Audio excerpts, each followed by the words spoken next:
ನಮಸ್ಕಾರ ಗೆಳೆಯರೇ.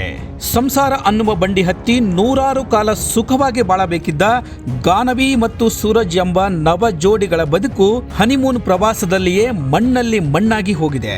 ಹೀಗೆ ಆಗುತ್ತೆ ಅಂತ ಯಾರು ಕೂಡ ಕನಸಲ್ಲೂ ಅಂದ್ಕೊಂಡಿರಲಿಲ್ಲ. ಇಡೀ ಕರ್ನಾಟಕವನ್ನೇ ಬೆಚ್ಚಿ ಬೀಳಿಸಿರುವ ಈ ಪ್ರಕರಣ ಈಗ ದಿನಕ್ಕೊಂದು ಹೊಸ ತಿರುವನ್ನ ಪಡೆದುಕೊಳ್ತಾ ಇದೆ.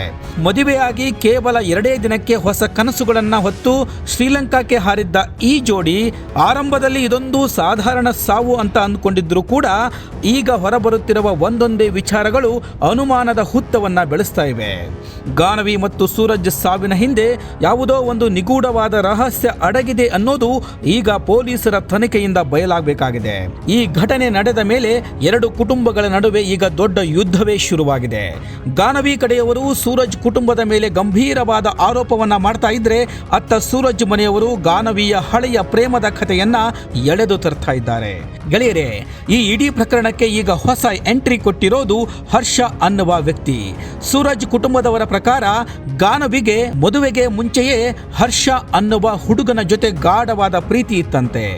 ಮನೆಯವರ ಒತ್ತಾಯಕ್ಕೆ ಮಣಿದು ಗಾನವಿ ಈ ಮದುವೆಗೆ ಒಪ್ಪಿಕೊಂಡಿದ್ದಾಳೆ ಹೊರತು ಅವಳಿಗೆ ಈ ಸಂಸಾರದಲ್ಲಿ ಕಿಂಚಿತ್ತು ಆಸಕ್ತಿ ಇರಲಿಲ್ಲ ಅನ್ನೋದು ಹುಡುಗನ ಕಡೆಯವರ ಬಲವಾದ ವಾದವಾಗಿದೆ. ಸೂರಜ್ ಪ್ರಾಣ ಹೋಗೋದಕ್ಕೆ ಗಾನವಿಯ ಈ ಹಳೆಯ ಲವ್ ಸ್ಟೋರಿಯೇ ಕಾರಣ ಅಂತ ಅವರು ಪೊಲೀಸ್ ಸ್ಟೇಷನ್ ಮೆಟ್ಟಿಲೇರಿದ್ದಾರೆ. ಆದರೆ ವಿಪರ್ಯಾಸ ಅಂದ್ರೆ ಈಗ ಆ ಹರ್ಷ ಅನ್ನುವ ವ್ಯಕ್ತಿ ನಾಪತ್ತೆಯಾಗಿದ್ದಾನೆ. ಪೊಲೀಸರು ಅವನನ್ನ ಹುಡುಕೋಕೆ ಹರಸಾಹಸವನ್ನ ಪಡ್ತಾ ಇದ್ದಾರೆ. ಆದರೆ ಗೆಳೆಯರೇ, ಅವನು ಎಲ್ಲಿ ಹೋಗಿದ್ದಾನೆ, ಯಾರ ಜೊತೆ ಇದ್ದಾನೆ ಅನ್ನೋದು ಯಾರಿಗೂ ಕೂಡ ಗೊತ್ತಾಗ್ತಾ ಇಲ್ಲ. ಅವನು ಸಿಕ್ಕರೆ ಮಾತ್ರ ಈ ಕೇಸಿಗೆ ಒಂದು ತಾರ್ಕಿಕ ಅಂತ್ಯ ಸಿಗಬಹುದು ಅನ್ನೋದು ಸದ್ಯದ ಪರಿಸ್ಥಿತಿಯಾಗಿದೆ. ಈಗ ಈ ಇಡೀ ರಹಸ್ಯವನ್ನ ಬಿಡಿಸಬಲ್ಲ ಏಕೈಕ ಮಾಧ್ಯಮ ಅಂದ್ರೆ ಅದು ಅವರಿಬ್ಬರು ಬಳಸ್ತಾ ಇದ್ದ ಐಫೋನ್ಗಳು. ಸೂರಜ್ ಮತ್ತು ಗಾನವಿ ಇಬ್ಬರು ಕೂಡ ಐಫೋನ್ ಅನ್ನ ಬಳಸ್ತಾ ಇದ್ರು. ಆ ಫೋನಿನ ಒಳಗೆ ಇರುವಂತಹ ಮೆಸೇಜ್ಗಳು, ಕಾಲ್ ಲಿಸ್ಟ್ಗಳು ಮತ್ತು ಫೋಟೋಗಳು ಈ ಸಾವಿನ ರಹಸ್ಯವನ್ನ ಬಿಚ್ಚಿಡಬಹುದು ಅಂತ ಪೊಲೀಸರು ನಂಬಿದ್ದಾರೆ. ಗೆಳೆಯರೇ, ಶ್ರೀಲಂಕಾದಲ್ಲಿ ಹನಿಮೂನ್ ಪ್ರವಾಸದಲ್ಲಿದ್ದಾಗ ಅವರಿಬ್ಬರ ಮಧ್ಯೆ ಏನಾಯಿತು, ಯಾರಿಗೆ ಕೊನೆಯದಾಗಿ ಕರೆಯನ್ನ ಮಾಡಿದ್ರು, ಯಾರಿಂದ ಮೆಸೇಜ್ ಬಂದಿತ್ತು, ಇದೆಲ್ಲವೂ ಕೂಡ ಆ ಫೋನಿನಲ್ಲಿಯೇ ಇದೆ.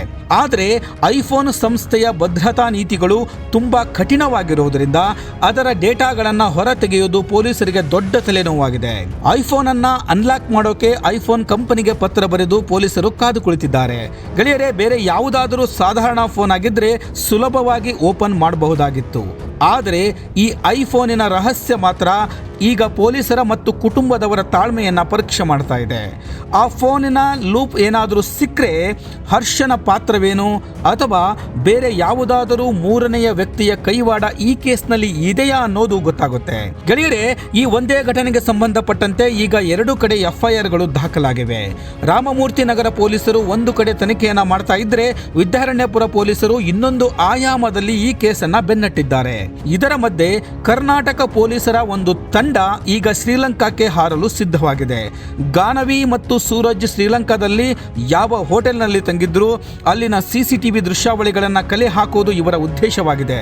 ಅಸಲಿಗೆ ಶ್ರೀಲಂಕಾದಲ್ಲಿ ಈ ದಂಪತಿಗಳು ನೆಮ್ಮದಿಯಾಗಿದ್ರಾ ಅಥವಾ ಅಲ್ಲಿ ಏನಾದರೂ ಕೂಡ ಗಲಾಟೆಯನ್ನ ಮಾಡಿಕೊಂಡಿದ್ರಾ ಅನ್ನೋದು ಪೊಲೀಸರು ಆ ಹೋಟೆಲ್ ಸಿಬ್ಬಂದಿಯಿಂದ ತಿಳಿದುಕೊಳ್ಳಬೇಕಾಗಿದೆ. ಇನ್ನು 3 ದಿನಕ್ಕೆ ಹೋಟೆಲ್ ಖಾಲಿ ಮಾಡಿ ಬಂದಿದ್ದು ಯಾಕೆ, ಅಲ್ಲಿ ಇವರನ್ನ ಯಾರಾದರೂ ಭೇಟಿ ಮಾಡಿದ್ರಾ ಅನ್ನೋದು ಈಗ ತನಿಖೆಯ ಮುಖ್ಯ ಭಾಗವಾಗಿದೆ. ಗೆಳೆಯರೇ, ಶ್ರೀಲಂಕಾದಲ್ಲಿ ಇವರು ಕಳೆದಂತಹ ಕೊನೆಯ ಕ್ಷಣಗಳ ಮಾಹಿತಿ ಸಿಕ್ಕರೆ ಈ ಪ್ರಕರಣದ ದಿಕ್ಕೇ ಬದಲಾಗಬಹುದು. ಗಾನವಿಯ ಪ್ರೇಮ ಕಥೆಯ ಆರೋಪ ನಿಜವೇ ಆಗಿದ್ದರೆ ಆ ಹರ್ಷ ಅಲ್ಲಿಗೆ ಬಂದಿದ್ದನಾ ಅಥವಾ ಹರ್ಷ ಫೋನ್ ಮೂಲಕ ಇವರಿಗೇನಾದರೂ ಮಾನಸಿಕ ಕಿರುಕುಳ ಕೊಟ್ಟಿದ್ನ ಅನ್ನೋದು ತನಿಖೆಯಲ್ಲಿ ಬಯಲಾಗಬೇಕಾಗಿದೆ. ಇಡೀ ಈ ಪ್ರಕರಣ ಈಗ ಒಂದು ಸಿನಿಮಾ ಕಥೆಯಂತೆ ತಿರುವುಗಳನ್ನ ಪಡೆದುಕೊಳ್ತಾ ಇದೆ. ಒಂದು ಕಡೆ ಇಬ್ಬರು ಈ ಯುವ ಜೀವಗಳು ಮಣ್ಣಾಗಿ ಹೋಗಿವೆ, ಇನ್ನೊಂದು ಕಡೆ 2 ಕುಟುಂಬಗಳು ಅನಾಥವಾಗಿವೆ. ಸೂರಜ್ ತಾಯಿ ಈಗಲೂ ಕೂಡ ಆಸ್ಪತ್ರೆಯಲ್ಲಿ ಸಾವು ಬದುಕಿನ ನಡುವೆ ಹೋರಾಟವನ್ನ ಮಾಡ್ತಾ ಇದ್ದಾರೆ. ಪ್ರೀತಿ, ಮದುವೆ, ಹನಿಮೂನ್ ಅಂತ ಶುರುವಾದ ಈ ಒಂದು ಸುಂದರ ಪ್ರಯಾಣ ಈಗ ಪೊಲೀಸ್ ಸ್ಟೇಷನ್ ಮತ್ತು ಕೋರ್ಟಿನ ಮೆಟ್ಟಿಲೇರಿ ನಿಂತಿರೋದು ಒಂದು ದೊಡ್ಡ ದುರಂತವೇ ಆಗಿದೆ. ಯಾರು ಇಲ್ಲಿ ಸತ್ಯ ಹೇಳ್ತಾ ಇದ್ದಾರೆ, ಯಾರು ಸುಳ್ಳು ಆರೋಪ ಮಾಡ್ತಾ ಇದ್ದಾರೆ ಅನ್ನೋದು ಇನ್ನು ನಿಗೂಢವಾಗಿಯೇ ಉಳಿದಿದೆ. ಗೆಳೆಯರೇ, ಗಾನವಿಯ ಲವ್ ಸ್ಟೋರಿ ಈ ಸಾವಿಗೆ ಕಾರಣವಾಯ್ತಾ ಅಥವಾ ಮದುವೆಯ ನಂತರದ ಬೇರೇನೋ ಮನಸ್ತಾಪಗಳು ಇವರನ್ನ ಬಲಿ ಬಲಿ ತೆಗೆದುಕೊಂಡವ ಅನ್ನುವ ಪ್ರಶ್ನೆಗೆ ಕಾಲವೇ ಉತ್ತರ ನೀಡಬೇಕಾಗಿದೆ. ಸದ್ಯಕ್ಕಂತೂ ಕರ್ನಾಟಕದ ಜನತೆ ಈ ಕೇಸಿನ ಅಪ್ಡೇಟ್ಗಳಿಗಾಗಿ ಕಾಯ್ತಾ ಇದ್ದಾರೆ. ಐಫೋನ್ ರಹಸ್ಯ ಮಾತ್ರ ಇವತ್ತು ಈ ಕೇಸಿನ ಗೆಲುವಿನ ಮುಖ್ಯ ಕೀಲಿಕೈಯಾಗಿದೆ ಅಂತಾನೆ ಹೇಳ್ಬೋದು.